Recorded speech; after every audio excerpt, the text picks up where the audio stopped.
데살로니가전서 4장 1절로 18절 말씀 가지고 주님의 재림을 기다리는 사람들, 이런 제목으로 함께 은혜를 나누겠습니다.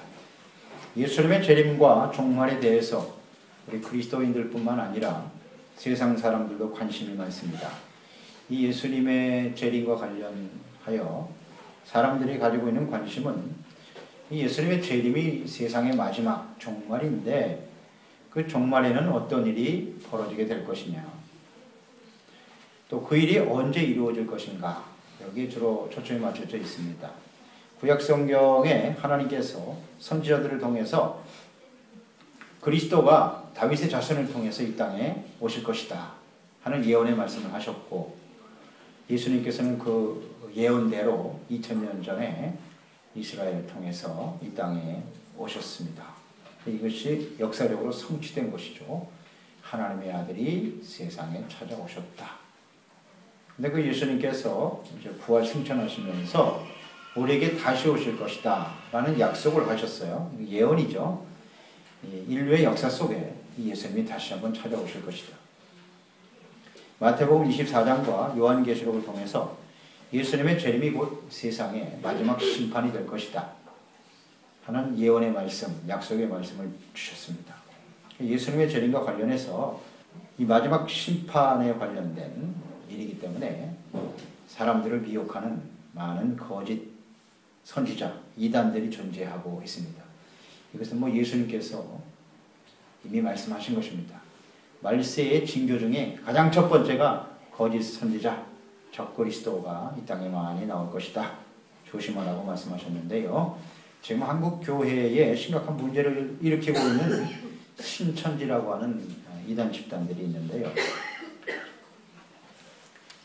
이들은 지금 신약의 성도들이 새로운 영적인 이스라엘이 되어야 된다는 것입니다. 그래서 구약 시대에 이스라엘에 12지파가 있었는데요. 이 신약 시대에는 새로운 영적인 12지파가 존재한다. 그래서 그 12지파에 소속된 사람들만이 주님의 재림에 참여하게 될 것이다, 이것을 강조합니다. 그리고 지금 현재 있는 교회는 다 가짜다. 지금 있는 목사들은 다 속이는 거고, 신약에 속한 자기들에게 소속된 신천지에 소속된 사람들만이 재림에 참여하여 요한계시록에 말씀하신 대로 신천신지 천국에 들어가게 될 것이다, 그렇게 가르치고 있습니다. 그러니까 자신들만이 구원의 방주다, 그렇게 주장하면서 사람들을 미혹하고 있는데요. 많은 사람들이 지금 이 미혹에 넘어가고 있다는 것이고, 안타까운 것은 교회 다니는 그리스도인들도 이들의 주장에 넘어가는 거예요. 미혹에 걸리고 있다고 하는 것이 참 안타깝습니다. 그러니까 예수님께서 마지막 때 징조 중에 가장 먼저 거짓 선지자들이 많이 나올 것이라고 말씀하셨기 때문에 우리는 이 말세가 될수록 그런 거짓 가르침에 정말 주의를 기울여야 하는 것입니다. 우리 그리스도인들은 분명 예수 그리스도의 재림을 믿고 있는 사람들입니다. 하나님이 말씀하셨기 때문에 우리가 믿든지 아니 믿든지 말씀대로 됩니다. 역시 성경이 증명하고 있고 다 역사적 사실 아닙니까? 우리의 역사 속에 예수님 반드시 찾아올 겁니다. 문제는 그날은 아무도 알지 못한다는 거예요. 하나님 아버지 이외에는 나를 알 수가 없다. 다만 우리는 주님께서 하신 말씀이 이루어질 것을 믿고 어떻게 준비하며 살아갈 것이냐 하는 것이 중요한 것이겠죠. 데살로니가 교회는 모든 교회의 본이 되는 교회였습니다. 그래서 하나님을 기쁘시게 하는 교회였고, 당시 주변의 모든 사람들에게 본이 되는, 칭찬받는 그런 교회였습니다. 그리고 그 데살로니가 교회는 많은 핍박과 환난을 받는 교회이기도 했습니다. 예수 믿는 것 때문에 당하는 많은 어려움을 어떻게 이겨낼 것인가. 바울은 주님의 재림을 소망하면서 그 환난과 어려움을 이겨내라고 권면했습니다. 데살로니가전서 3장 13절에 말씀했죠. 너희 마음을 굳게 하시고 우리 주 예수께서 그의 모든 성도와 함께 강림하실 때에 하나님 우리 아버지 앞에서 거룩함에 흠이 없게 하시기를 원하노라. 데살로니가 교회 성도들이 당하는 그 시험과 어려움을 예수님이 다시 오실 것이다, 그 재림의 소망을 가지고 그 환난과 어려움을 잘 이겨내라고 권면했고, 이 사도 바울을 통해 주신 이 말씀을 데살로니가 교회 성도들은 하나님의 말씀으로 그대로 믿었습니다. 그래서 예수님의 재림을 소망하며 살아가고 있었습니다. 하지만 예수님의 재림과 관련해서 데살로니가 교회 성도들이 잘못된 모습을 가지고 있었습니다. 그러니까 종말이 임할 것임을 생각하고 열심히 일하지 않았습니다. 뭐 예수님이 곧 오실 건데 우리가 일하면 뭐 하겠느냐. 잘 일을 하지 않았어요. 게으른 모습이 있었고요. 또 하나는 예수님의 재림을 기다리다가 재림을 보지 못하고 죽어가는 성도들이 있었습니다. 그러면 예수님이 재림하실 기다리다가 그냥 죽는 성도는 너무 불쌍한 거 아니냐. 이것 때문에 예수님의 재림에 대한 확신이 점점 사라지기 시작한 것이고 우리가 예수님의 재림을 과연 기다려야 되는 거냐. 이런 모습이 나타나기 시작했어요. 그래서 이 본문 말씀을 통해서 이러한 잘못된 재림관을 바로잡아주고 예수님의 재림을 기다리는 성도는 어떻게 살아가야 하는지를 잘 가르쳐주고 있는 것입니다. 따라서 이 말씀은 예수님의 재림이 임박한 시대에 살고 있지 않습니까? 우리는 예수님의 재림을 기다리는 성도들은 어떤 모습으로 살아가야 하는지 말씀을 통해 교훈을 얻고 깨닫는 시간이 되었으면 좋겠습니다. 그 첫째는 예수님의 재림을 기다리는 사람들은 거룩하게 살아가는 일에 힘써야 되는 겁니다. 거룩함에 힘쓰는 성도가 되어야 한다.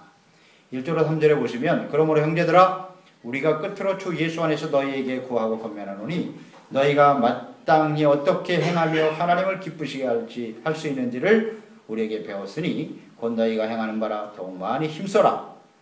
우리가 주 예수로 말미암아 너희에게 무슨 명령으로 준 것을 너희가 아느니라. 하나님의 뜻은 이것이니 너희의 거룩함이라. 곧 음란을 버려라. 이렇게 말씀하고 있죠.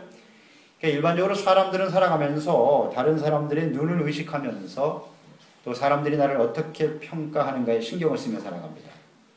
그래서 주님의 재림을 기다리는 성도는 사람들보다는 하나님 앞에 관심을 두고 살아가야 돼요.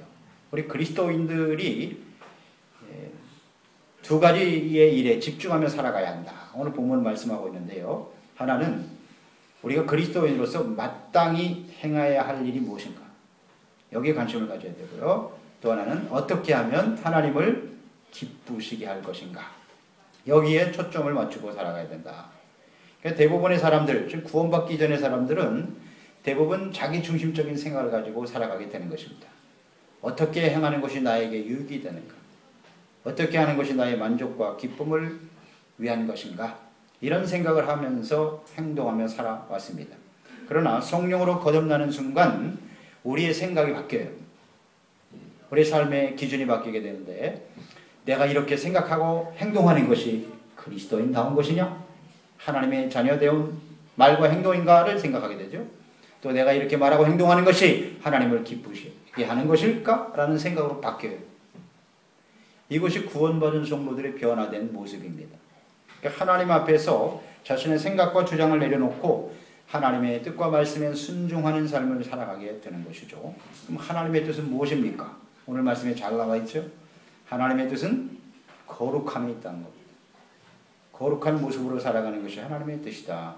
그러니까 우리 그리스도인들을 향하신 하나님의 뜻은 우리가 세상에서 얼마나 성공하고 부와 영광을 누리며 살아가는가 보다는 거룩함이 더 중요하다고 주님은 말씀하고 계십니다. 하나님을 믿지 않아도 이 세상에서 성공한 사람 많습니다. 부와 영광을 누리고 사는 사람은 얼마든지 있어요. 주님이 원하시는 것은 그런 게 아닙니다. 거룩함입니다. 바울이 사역하던 시대에는 로마가 지배하던 시대였습니다. 당시에 강력한 사상이 있었는데 그것이 바로 쾌락주의입니다. 쾌락주의가 만연하고 있었어요. 그래서 성공해서 거대한 집을 짓고 많은 노예를 거느리면서 산의 진미를 먹고 음란과 향락을 추구하는 것이 당시에 가장 큰 성공이요 행복이라고 생각하며 살았어요. 로마 사람들이 그렇게 살았어요. 이 로마의 멸망의 원인이 바로 이 쾌락주의에 있다고 역사가들은 증명하고 있어요. 로마가 멸망한 이유는 쾌락 때문이었다. 오늘날도 이 쾌락주의가 팽배해 있습니다. 그러니까 예수님이 오실 날이 가까우면 가까울수록 이 쾌락주의는 점점 더 커지겠죠. 쾌락과 향락에 빠지는 사람들, 그게 성공이요 행복이라고 생각하는 사람들이 많아질 것입니다. 디모데 후서 3장 1절로 4절에 보면 그런 말씀 있죠. 너희는 이것을 알라. 말세에 고통하는 때가 이럴 것인데 사람들이 자기를 사랑하며 돈을 사랑하며 교만하여 비방하며 부모를 거역하고 감사치 아니하며 거룩하지 아니할 것이다.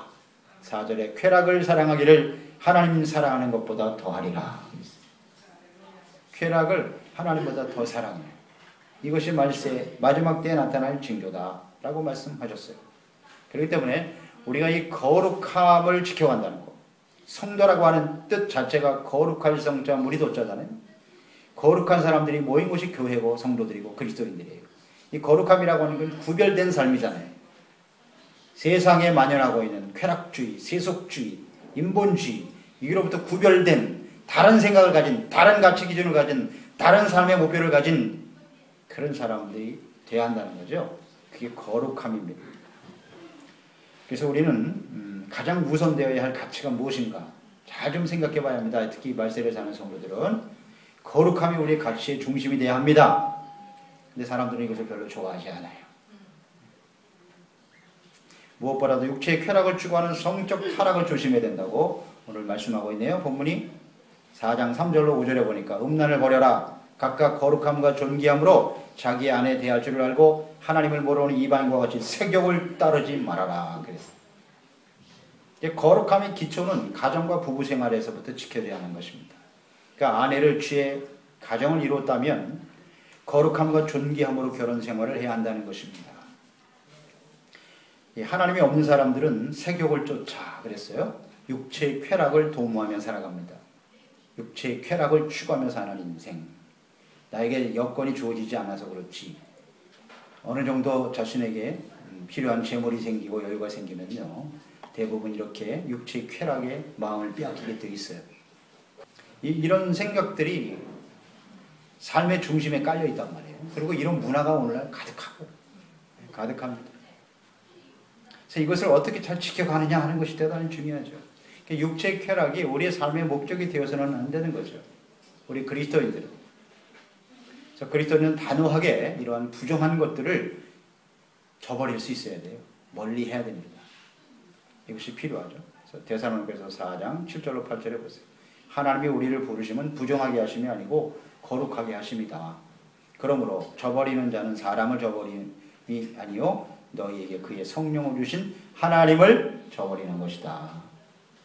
이 거룩함을 버리고 이런 더러운 육체의 쾌락을 쫓아서 악을 행하는 것은 사람에게만 죄를 짓는 것이 아니라 하나님을 버리는 거다 그랬어요. 하나님. 그리고 주님께서 우리를 부르신 뜻이 무엇이냐? 왜 우리를 부르시고 구원해 주셨는가? 부정하게 하려 하심이 아니라 거룩하게 하시는 것이다. 이 거룩함을 위해서 하나님이 부르셨나이다. 이스라엘 백성들 보세요. 하나님이 아브라함을 택하시고 그들에게 언약을 주시고 하나님의 백성들을 만드셨어요. 애굽에서 번성하게 하셨죠. 그 백성들을 가나안 땅으로 옮기시겠다 약속하셨고요. 그들이 가나안 땅에 들어가서 산다. 하나님의 백성이 되어 산다라고 하는 것은 바로 거룩함이었습니다. 세상 사람과 구별된 거룩한 삶을 위해서 그들을 택하시고 부르신 것입니다. 그래서 그 거룩함을 위해서 시내산 광야에서 주신 것이 뭐예요? 율법이죠. 하나님의 말씀입니다. 그 율법은 곧 거룩함입니다. 율법을 지키면 너희는 나의 백성이 된다는 겁니다. 거룩함을 나타내는 하나의 기준이 율법의 말씀입니다. 그러니까 하나님의 말씀을 잘 받아서 그 말씀에 순종하며 살아가는 사람들이 거룩한 사람들이에요. 이것을 위해서 우리는 늘 힘쓰는 사람들이 돼야 돼요. 우리는 분명합니다. 우리 자신을 너무나 잘 알고 있죠. 우리가 신앙생활을 하고 하나님을 믿는 모습을 갖고 있으나 우리는 여전히 육체의 욕심을 쫓아 살아가려고 하는 강력한 욕구가 우리 안에 자리 잡고 있어요. 이걸 우리는 제어할 힘이 없어요. 하나님의 말씀과 성령님께서 우리 가운데 역사하셔야 이게 다스려지는 것이지. 늘 하나님의 말씀을 들으면서 내가 잘못된 생각을 하고 있다는 사실을 깨닫고 회개하는 모습이 계속되지 않으면 우리는 절대로 이 육체의 욕심을 이길 수가 없습니다. 거룩한 하나님의 자녀답게 살아갈 수가 없습니다. 누구도 자신할 수 있는 사람이 없어요. 하나님의 백성들이 엄청난 기적과 은혜를 체험하고 홍해를 건너고 기적이 일어났지 10가지 제약이 막 쏟아지고 홍해가 갈라지는 기적을 체험하고 하나님의 말씀을 받았으나 그들이 타락하고 부패하는 데는 그렇게 오랜 시간이 걸리지 않았습니다. 순식간에 그들은 광야에서 부패했어요. 하나님께서 하늘에서 내려주는 만나를 먹고 있으면서도 그들은 부패하고 하나님을 떠나죠. 10번이나 광야에서 예수님을 시험하고, 그래서 결국 가나안 땅에 못 들어갑니다. 왜 못 들어갔어요? 거룩함을 상실했기 때문입니다.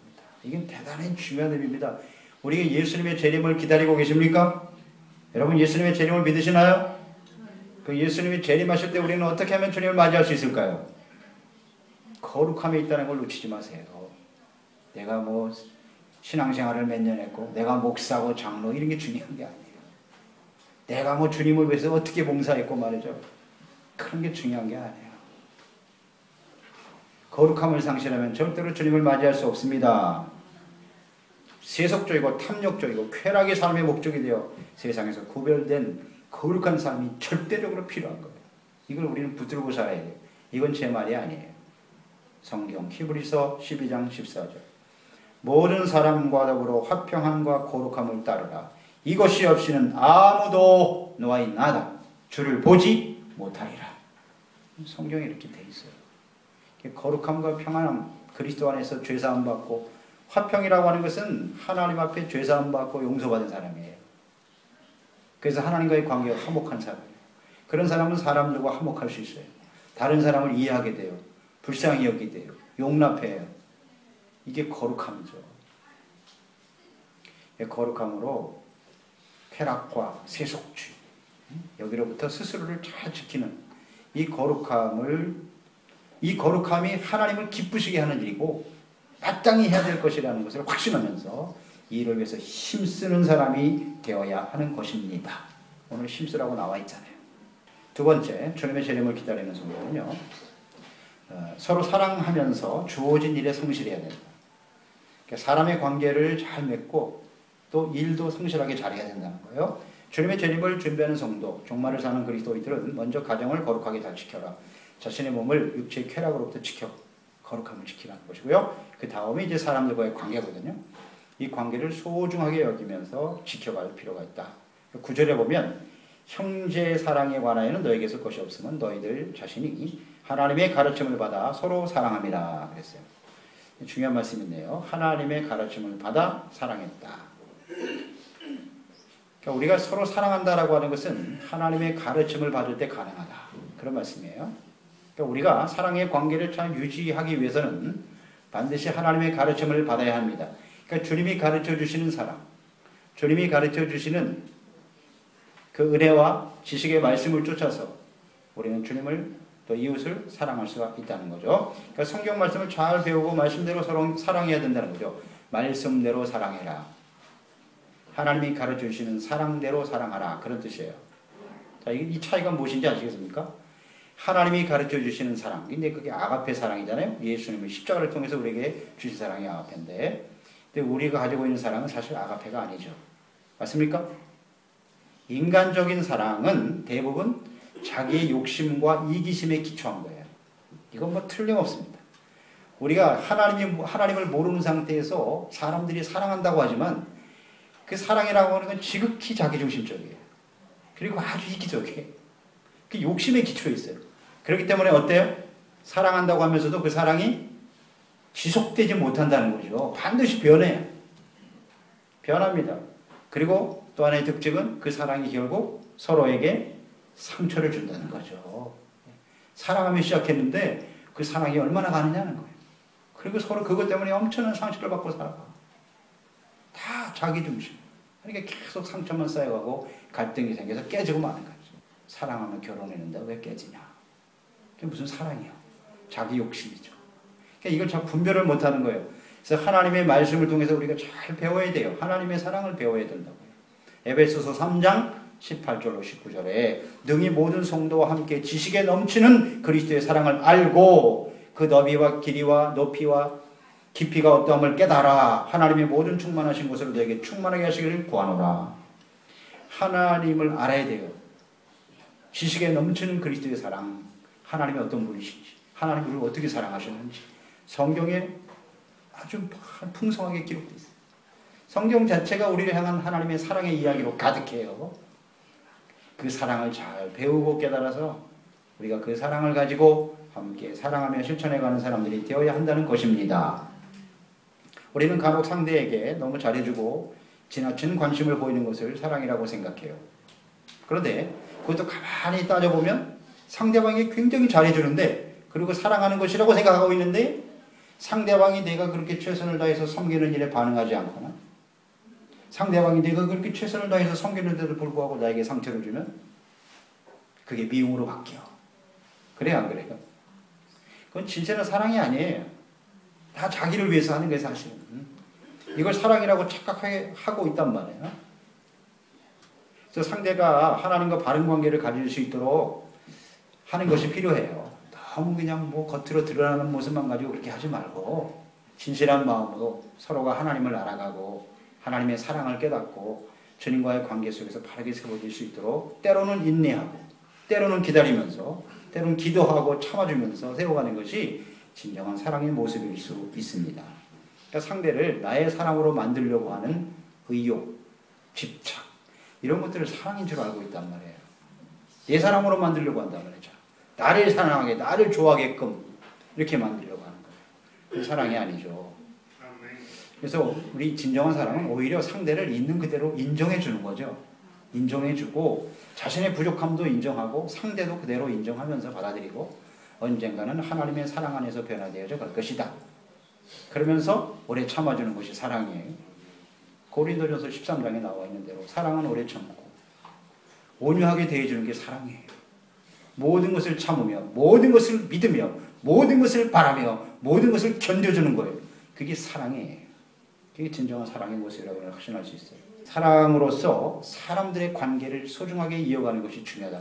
소중하게 만들어가라는 거예요. 그러니까 우리가 말세, 종말이 다가온다라고 했을 때는 어떤 급한 상황이 벌어지면요. 사람들은 상당히 이기적이 되는 거예요.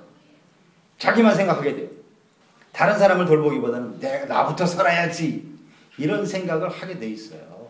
그래서 이 종말이 다가올 때 사람들과의 관계를 다 깨트려 버리는 거예요.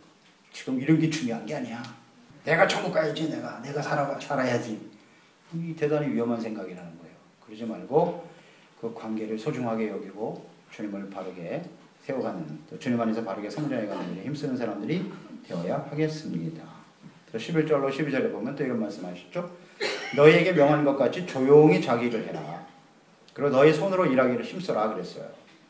이는 외인에 대하여 외인 믿지 않는 사람들이죠. 단정히 행하고 또한 아무 궁핍함이 없게 하려 함이니라 그랬어요. 조용히 자기 일을 해라 그랬어요. 그러니까 자꾸 남의 일에 간섭하기를 좋아하는 사람이 있죠. 온갖 남의 일에 그냥 감나라 배나라 하면서 관여하는 사람이 있어요. 이런 모습으로 교회를 혼란스럽게 하고 공동체를 복잡하게 하는 사람이 있어요. 이런 사람 가만히 들여다보면 자기가 할 일은 안 해.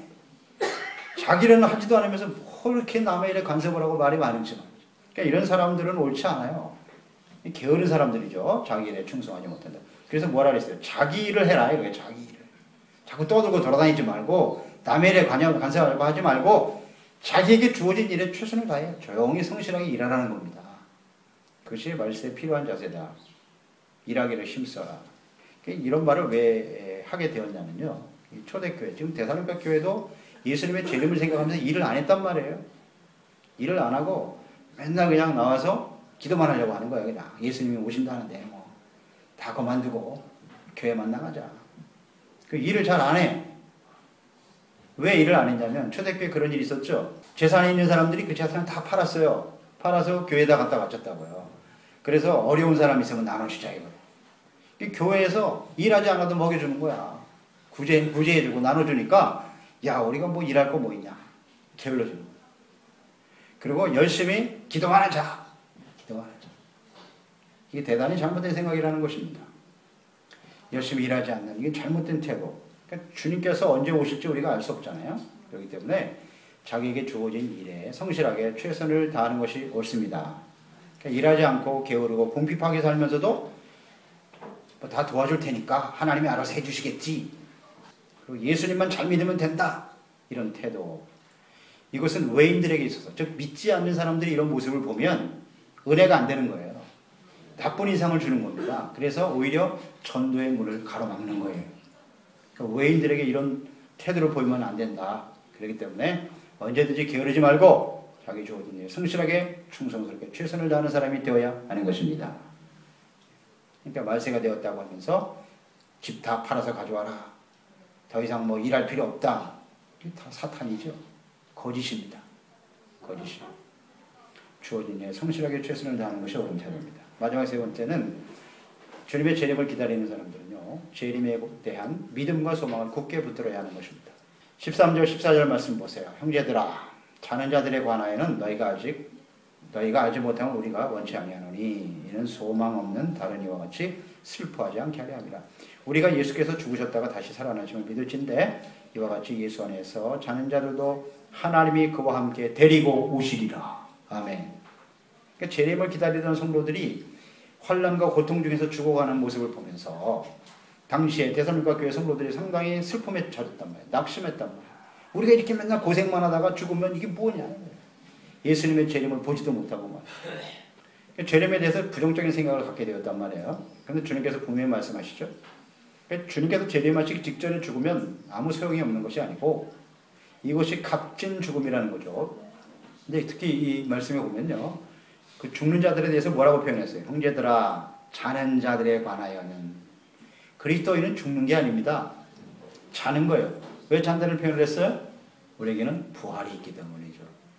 이 땅에서 육체로는 눈을 감을 수 있으나 눈을 뜨면 천국에서 영광스러운 모습으로 다시 깨어나는 거죠. 그래서 잔다라는 표현을 썼어요. 그러니까 이것을 분명히 좀 믿고 그리스도인 죽음은 이렇게 슬퍼할 일이 아니라는 겁니다. 슬퍼할 일이 아니고 낙심할 일이 아니다. 예수 안에서 죽은 사람들은 예수님께서 오실 때 데리고 온다고 나와 있잖아요. 데리고 오실 것이다. 함께 데리고. 이것이 우리의 큰 소망이 되는 거예요. 슬픈 일이 아닙니다. 예수님 오시기 직전에 죽는 것도 은혜예요. 감사한 일이죠. 믿음을 잘 지키다가 주님 안에서 천국 간다는 건 얼마나 귀한 일입니까? 그러니까 우리 그리스도인들에게 있어서 죽음은 절대 슬픔이 아니에요. 물론 이제 오랫동안 함께 살았던 가족들, 이웃들이 이렇게 이별한다는 것에 대한 슬픔은 있을지 모르지만 우리가 그것이 영원한 이별이 되고 뭐 슬픔이 되고 그렇지는 않습니다. 그 다음에 15절 18절 말씀에 중요한 말씀 하셨는데요. 15절 18절 말씀을 한번 보시고요. 우리가 이 말씀을 다 같이 한번 읽어보겠습니다. 같이 한번 읽겠습니다. 시작. 우리가 주의 말씀으로 너에게 이것을 말하노니 주께서 강림하실 때까지 우리 살아남아 있는 자도 자는 자보다 결코 앞서지 못하리라. 주께서 호령과 천사장의 소리와 하나님의 나팔로 치니 하늘로부터 강림하시리니 그리스도 안에서 죽은 자들이 먼저 일어나고 그 후에 우리 살아남은 자들도 그들과 함께 구름 속으로 끌어올려 공중에서 주를 영접하게 하시리니 그리하여 우리가 항상 주와 함께 있으리라. 그러므로 이러한 말로 서로 위로하라. 아멘. 자, 여기 예수님의 재림이 나와 있잖아요. 예수님이 재림하실 때 공중 재림을 말씀하시죠. 하늘에서 강림하실 것인데 그때 어떤 일이 일어나냐면 죽은 사람들이 먼저 일어나요. 그러니까 예수 믿고 재림을 맞이하지 못하고 죽은 성도는 그걸로 끝나는 게 아니에요. 먼저 일어나고 그 다음에 살아서 주님을 믿는 사람들은 공중으로 끌어올리는 거죠. 휴거가 일어난단 말이에요. 휴거가. 이것을 말씀하셨는데 자, 이 말씀을 잘 보면 15절 말씀 보세요. 우리가 무슨 말씀으로? 주의 말씀으로 이것을 너희에게 말하노니. 주의 말씀에 동그라미 쳐놓으세요. 그러니까 사도 바울이 그냥 하는 말이 아니고 누구의 말씀이라고요? 주님의 말씀이에요. 주님께서 주시는 계시의 말씀이라는 거예요. 계시의 말씀. 요한계시도 마찬가지죠. 사도 요한의 이야기입니까? 그게? 주님께서 그에게 계시해 주신 거예요. 그걸 깨닫게 해주시고 기록하게 하셨어요. 지금 이 데살로니가전서 4장 15절 18절의 말씀, 예수님의 공중재림과 관련된 말씀은 바울의 개인적인 이야기가 아닙니다. 주님의 말씀이라고 분명히 언급되어 있어요. 그러니까 이대로 되겠습니까? 안 되겠습니까? 이대로 이루어지겠죠. 사도 바울은 사실 그 간증을 보면 천국까지 갔다 온 사람이에요. 네. 죽어서 천국까지 갔다 왔어요. 영광을 다 보았어요. 그리고 다시 살아난 사람이거든요. 그래서 그는 사도 바울은 항상 말했죠. 나는 솔직히 이 땅에 살고 싶지 않다. 이미 천국을 보고 왔기 때문에 나는 언제든지 죽는 게 더 좋아. 천국 가는 게. 그런데 내가 이 땅에 살아가야 될 이유는 나에게 주신 하나님의 은혜의 복음을 전파하기 위해서 나는 살아가는 것이다. 그러니까 그 천국 갔다 왔을 때 말할 수 없는 비밀을 알게 되었다는 거예요. 거기서 직접 주님께로부터 말씀을 들으면서 많은 계시의 말씀을 알고 있었어요. 그러나 그것을 다 할 수는 없다 그랬어요. 이해를 하지 못하니까. 그래서 하나님이 그 계시 중에 하나가 예수님의 공중 재림에 대해서 가르쳐 주신 것 같아요. 그래서 이 데살로니가 성도들이 좀 많은 환난과 시련을 당하고 있었고 또 예수님의 재림에 대해서 이렇게 자꾸 부정적인 생각을 하고 있기 때문에 그들을 좀 바로잡아줘야 된다라는 생각을 하셨기 때문에 이 말씀을 기록하게 하신 것 같아요. 이것은 당시에 데살로니가 교회만의 문제가 아니죠. 이 시대에 재림을 기다리는 성도들도 이런 잘못된 오류를 가지고 있기 때문에 분명히 주님께서 말씀해 주신 거예요. 예수님이 이 땅에 다시 오실 때, 자 여기서 이제 끌어올린다라고 지금 말씀하셨는데 예수님이 재림하실 때 일어나는 일들은 알곡과 가라지를 구분하는 때입니다. 예수님이 재림하신다는 것은 이 땅에 알곡이 있고 가라지가 있어요. 알곡은 끌어올려서 천국 창고에 들어가고 영원히 주님과 함께 있게 되는 것이고 가라지는 불 속에 던져져 불은 심판이죠. 그러니까 예수님의 재림은 이것이 동시에 일어나는 거예요. 샥 한순간에 알곡과 가라지가 확 구분이 되는 거예요. 자, 이것이 누가복음 3장에 잘 나와 있어요. 그리스도를 증거하기 위해서 회개 세례를 베풀어 준비시켰던 세례 요한이 있었습니다. 세례 요한이 이 성령의 감동이 돼서 그리스도가 누구냐? 그리스도의 사역에 대해서 설명할 때 이렇게 증거하죠. 누가복음 3장 17절. 손에 키를 들고 자기의 타작마당을 정하게 하사 알곡은 모아 곳간에 들이고 쭉정이는 꺼지지 않는 불에 태우시리라. 누가? 그러니까 예수님이 이 땅에 오실 때 초림하셨을 때 이미 알곡과 쭉정이가 구분되는 거예요. 그러니까 알곡들은 예수님을 믿게 돼요. 주님을 따르게 돼요. 그러니까 예수님이 이 땅에 다시 오실 때도 역시 알곡과 쭉정이가 갈라지는 날이에요. 그러니까 쭉정이는 불에 던져지게 되더라. 그래요. 예수님 재림하실 때 끌어올리는 사람은 알곡입니다. 주님이 말씀대로 되는 거예요. 예수님께서요, 이 휴거에 대해서 직접 말씀하시기도 하셨죠? 예수님도 언급하셨어요. 마태복음 24장 40절로 41절. 그때에 두 사람이 밭에 있으며 한 사람은 데려감을 당하고 한 사람은 버려둠을 당할 것이요 두 여자가 맷돌질을 하고 있으며 한 사람은 데려감을 당하고 한 사람은 버려둠을 당할 것이니라. 예수께서 가라사대. 예수님 하신 말씀이죠. 그러니까 예수님도 휴거를 말씀하셨고 이 휴거가 언제 일어나느냐? 데살로니가전서 4장 15, 18절에 일어난다는 거예요. 이때만이 휴거가 일어나는 거예요. 일어나는 겁니다. 알곡과 가라지가 확 구분되는 날이죠. 그러니까 이때 받지 못하면 환난을 지나야 되는 거예요. 그러니까 이에 대해서 여러 가지 분분한 해석과 주장이 있는데요.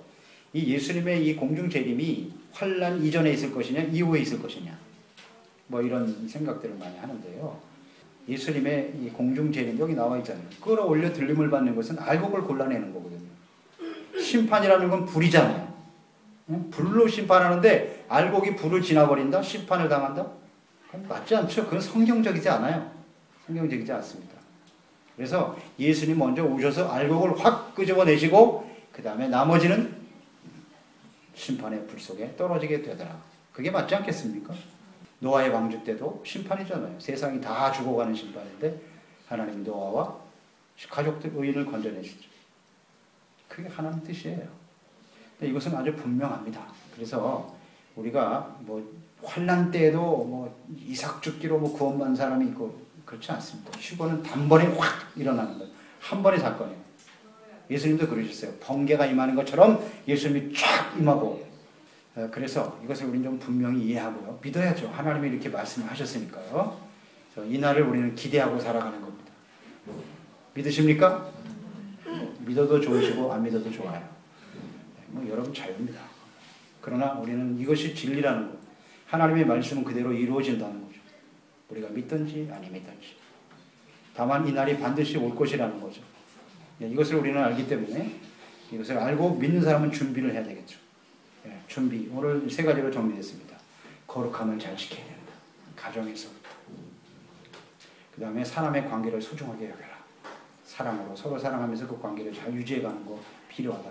그리고 각자 주어진 일에 성실하게 최선을 다하라. 예수님 오시니까 다 집어치우자? 그렇지 않습니다. 성실하게 최선을 다하고 예수님의 공중 재림 휴거를 기대하면서 알곡된 삶을 위해 준비되어져가는 그런 지혜로운 성도들이 되시기를 바랍니다. 그래서 오늘 이 말씀을 드리는 우리 성교회 지체들은 정말 한 사람도 남김없이 주님 오시는 날 할렐루야 주님을 맞이하는 모든 시대들이 될 수 있었으면 좋겠습니다.